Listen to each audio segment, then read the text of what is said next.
అనంతపురం జిల్లా కళ్యాణదుర్గం కూటమి అభ్యర్థుల ఎన్నికల ప్రచారంలో దూసుకుపోతున్నారు. ఇక ప్రచారంలో భాగంగా కంబదూరు మండలంలో పర్యటించారు.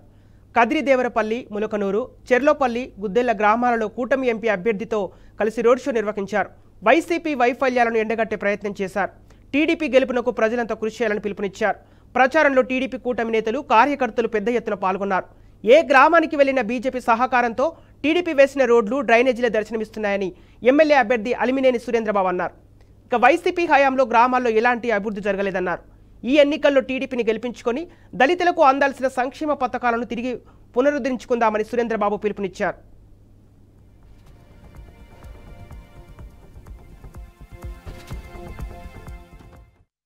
ఈరోజు ములుకునూరు గ్రామానికి రావడం జరిగింది. ఇక్కడ ప్రజలు, మా పార్టీ నాయకులు, పార్టీ కార్యకర్తలు నాకు అమల్లేని సురేంద్రబాబుగా తెలుగుదేశం పార్టీ అసెంబ్లీ అభ్యర్థిగా పోటీ చేస్తున్నా, అలాగే బోయ అంబికా లక్ష్మణ్ గారు పార్లమెంట్ అభ్యర్థిగా పోటీ చేస్తున్న ఇద్దరికి కూడా ఘన స్వాగతం పలకడం జరిగింది. మనము రాబోయే కాలంలో వాళ్ళందరికీ కూడా తెలుసు, రాబోయే కాలంలో మే 13వ తారీఖు మనకి ఎన్నిక ఉంది. ఆ ఎన్నికలో ఎప్పుడు వస్తుందా అని ఎదురు చూస్తున్న ప్రజలు, ములుకునూరు గ్రామం ప్రజలు కూడా ఎప్పుడెప్పుడు ఎన్నిక వస్తుందా, ఎన్నుకోవాలి, సైకిల్ గుర్తుకు పైన ఎప్పుడు ఓటు వేయాలనే దానిలో దృఢంగా ఉన్నారు. అలాగే మనం ఏదైతే ఈ గ్రామాలకన్నిటికి కూడా ఒకటే, వాళ్ళకి మంచినీటి సమస్య ఉంది, అలాగే సాగునీరు, తాగునీరు రెండు కూడా బాగా సమస్యలుగా ఉన్నాయి.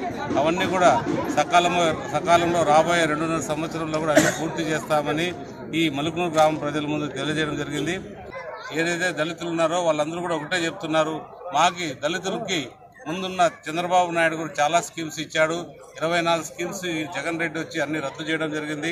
అవన్నీ కూడా మళ్ళీ మాకు రాబోతున్నాయి అనే ఆనందం కూడా వాళ్ళు వ్యక్తం చేశారు.